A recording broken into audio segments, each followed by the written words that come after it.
वो रात जब सरहद खींची गई। अगस्त 1947, आधी रात का समय।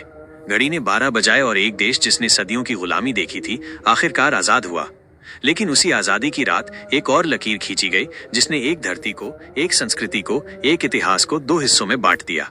ये कहानी सिर्फ राजनीति की नहीं, ये कहानी है बिछड़े परिवारों, टूटी मोहब्बतों और खून से रंगी सरहदों की। आजादी का सपना और विभाजन की छाया। 1940 के दशक की शुरुआत में जब भारत की आजादी का आंदोलन अपने चरम पर था, उसी समय हिंदू और मुस्लिम राजनीति में गहरे मतभेद उभरने लगे। मुस्लिम लीग और उसके नेता मोहम्मद अली जिन्ना ने दो राष्ट्र सिद्धांत पेश किया। उनका मानना था कि हिंदू और मुस्लिम अलग अलग कौम हैं, जिनका अपना धर्म, संस्कृति और कानून है और इसलिए उन्हें अलग अलग देशों में रहना चाहिए। दूसरी ओर कांग्रेस पार्टी के नेता जैसे महात्मा गांधी, जवाहरलाल नेहरू और सरदार पटेल एक संयुक्त भारत के पक्ष में थे। लेकिन 1946 में हुए डायरेक्ट एक्शन डे, कलकत्ता, 16 अगस्त 1946 में भड़की हिंसा ने हालात को और बिगाड़ दिया। हजारों लोग मारे गए और हिंदू मुस्लिम रिश्तों में खाई और गहरी हो गई। ब्रिटिश हुकूमत का आखिरी फैसला। द्वितीय विश्व युद्ध के बाद ब्रिटेन की हालत खस्ता थी। वे अब भारत पर शासन नहीं कर सकते थे। फरवरी 1947 में ब्रिटेन के प्रधानमंत्री क्लेमेंट एटली ने घोषणा की कि जून 1948 तक भारत को स्वतंत्र कर दिया जाएगा।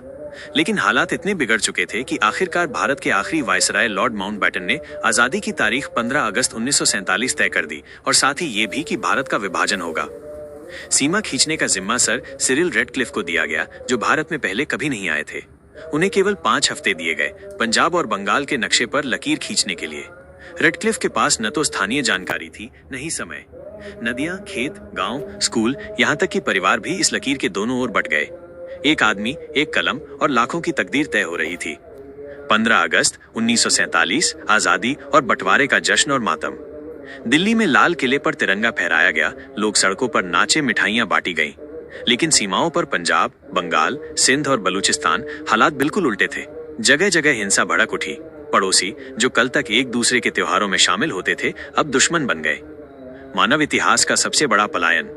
विभाजन के बाद लगभग 1 करोड़ 40 लाख लोग अपना घर छोड़ने को मजबूर हुए। हिंदू और सिख भारत की तरफ और मुस्लिम पाकिस्तान की तरफ हजारों किलोमीटर का सफर पैदल, बैलगाड़ियों, ट्रेनों और कभी कभी खाली हाथ तय किया गया।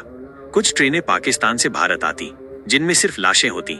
कुछ ट्रेनें भारत से पाकिस्तान जाती, जिनमें जिंदगी का नामो निशान नहीं होता। हिंसा का भयावह चेहरा। अगस्त 1947 से अगले कुछ महीनों में लगभग 10 लाख लोग मारे गए। महिलाओं के साथ अत्याचार, गांवों को जलाना, बच्चों का अपहरण, मानवीय संवेदनाओं का हर रूप जैसे मिट गया था। इतिहासकारों के अनुसार ये 20वीं सदी की सबसे बड़ी मानवीय त्रासदियों में से एक थी। नेताओं की पीड़ा। महात्मा गांधी, जिन्होंने हमेशा एकता की बात की, उस समय दिल्ली और कोलकाता की गलियों में हिंसा रोकने के लिए उपवास कर रहे थे। नेहरू ने आजादी के भाषण में कहा, हमने आधी रात को आजादी पाई है, लेकिन इसके साथ ही हम पर एक भारी बोझ भी आया है। जिन्ना पाकिस्तान के पहले गवर्नर जनरल बने, लेकिन कुछ ही महीनों बाद उन्होंने भी स्वीकार किया कि विभाजन ने करोड़ों लोगों के दिल में जख्म छोड़ दिए हैं। विभाजन के जख्म और असर। राजनीतिक असर, 2 नए देश बने, भारत और पाकिस्तान। सांस्कृतिक असर, सदियों से साथ जी रही परंपराएं, खान पान, संगीत, सब पर सरहद खिंच गई। मानसिक असर, लाखों लोग शरणार्थी बने और एक पीढ़ी पूरी तरह से विस्थापित हो गई। वो सवाल जो आज भी बाकी है, क्या विभाजन टल सकता था? क्या नेताओं की राजनीतिक समझौते की कोशिशें नाकाफी थीं? या फिर ये इतिहास की एक अनिवार्य घटना थी? इन सवालों के जवाब शायद आज भी हवा में तैर रहे हैं। लेकिन सच इतना है कि अगस्त 1947 की वो रात हमें आजादी तो दे गई, लेकिन साथ ही एक जख्म भी जो अब तक पूरी तरह भरा नहीं है। आज जब हम आजादी का जश्न मनाते हैं, तो हमें उन चेहरों को भी याद करना चाहिए जिन्होंने अपने घर, अपना गांव, अपना बचपन, यहाँ तक कि अपना परिवार खो दिया।